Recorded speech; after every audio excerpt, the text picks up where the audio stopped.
Hello everyone, Ogre27 Kane here today, and we're going to do a preview of Remnant from the Ashes for the Nintendo Switch. Now this is a preview, not a full review, because frankly I have not beat this game. I've only put about 10 hours into it, so let's do an overview, figure out what this game is, what to expect out of it. Now first of all, what I mean by preview is that we're just going to go over the basics and what I understand about the game so far. I am absolutely addicted and I hope to give it a full review, but not till I probably put about 200 hours into it, much the way that I have Dark Souls or some of my favorite other RPGs. This game is a third-person action-adventure roguelike, if you will. It has roguelike elements to it, but the world map itself has all the same things put in it in much the same places, just the dungeons themselves change as you go through it. It makes for an exciting new element for every time you go through it. Not everything is the exact same. A lot of the mechanics in this game are very similar to Dark Souls, so if you're familiar with that, this should fit right in. It has a stamina and hit point system, much the same. It has weight as well, and you use ranged weapons as well as melee weapons. The melee weapons aren't nearly as effective, and this game is definitely designed for the ranged element. But most importantly, upgrading and exploration. Well, let's get into the first category here, the gameplay. The gameplay in this sees you exploring an area or a dungeon, and then returning back to this main area here, Ward 13 that you see, and upgrading your character and getting new abilities and talking to new characters, getting new quests and whatnot. The cool part about this though is every time you go back out into the world, much like Dark Souls, the enemies reappear. But they're not all in the same places, and a lot of times they change where they're at. This puts you on edge every single time you go into the world, and you always expect something different. Enemies also have a chance to drop loot of different qualities. There's everything from scraps, which is your currency, to different building equipment and materials, to getting rare upgrades. You can use these to do all kinds of things, such as buy new equipment and gear, and as well as buying new mods for your weapons. The mods allow an extra edge to the game itself. This game feels almost like it's a Fallout game mixed with Dark Souls. What you can see here in the world, the way you're exploring, breaking shelves, picking up, scattering new gear and stuff, it makes you feel like you're playing a Fallout game. Then comes the combat, and it has a lot of weight to it, a lot of feel, effect, animation to it. That's when you feel the Dark Souls element to it. So yeah, combining two of my favorite games of all time is pretty epic and amazing. Let's touch on the story now. So far, I don't know a lot about the story. It's pretty loose and open. You start out headed towards an island, you shipwreck, crash on the island. Next thing you know, you're trying to find your way around it, and you get killed, or what you think is killed. You actually get picked up by a group of roguelike survivors themselves and taken to their headquarters. They have you do a few quests for them, and then they basically give you everything you need to explore and take care of business. Now, there's not really a lot of reason given to you at first why they're helping you. You just take what you can and you get moving. The main antagonist in this game appears to be a group or an entity called the Root. The Root appears to be destroying the world, or already destroyed the world.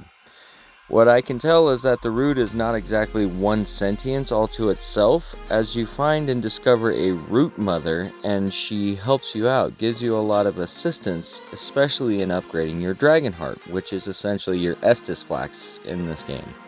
Honestly, and I'm gonna kinda dork out here, they feel like an organic form of the Borg from Star Trek. And I know that's kind of silly, but it has almost like a complete sentience to it, but then fragmented when the will of an individual decides to break free. Honestly, I don't know a great deal more about the story, but it's got me involved. So let's hit the next category, the graphics and animations. As you can see here, the details are pretty top-notch.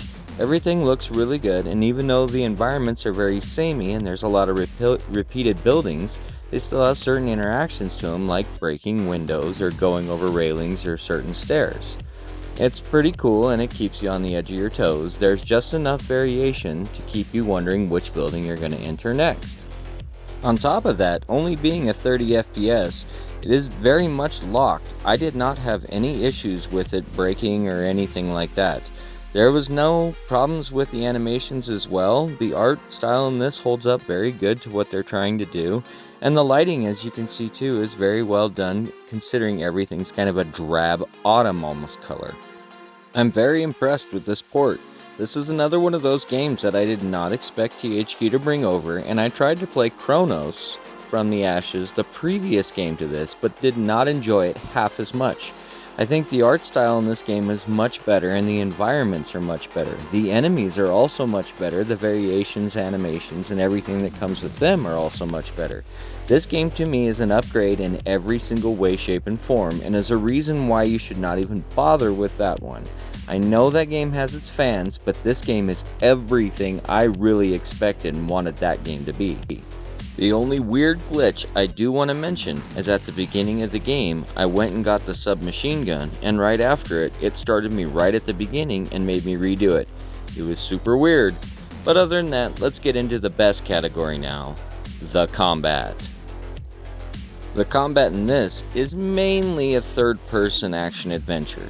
Yes, it does have melee to it, and the melee does do what you need it to, but it doesn't have a dedicated button. It has more of a proximity, so you use your ranged weapon until enemies get too close, and then it switches automatically to a melee. Or if you're trying to break or salvage something, it will automatically switch to a melee as well.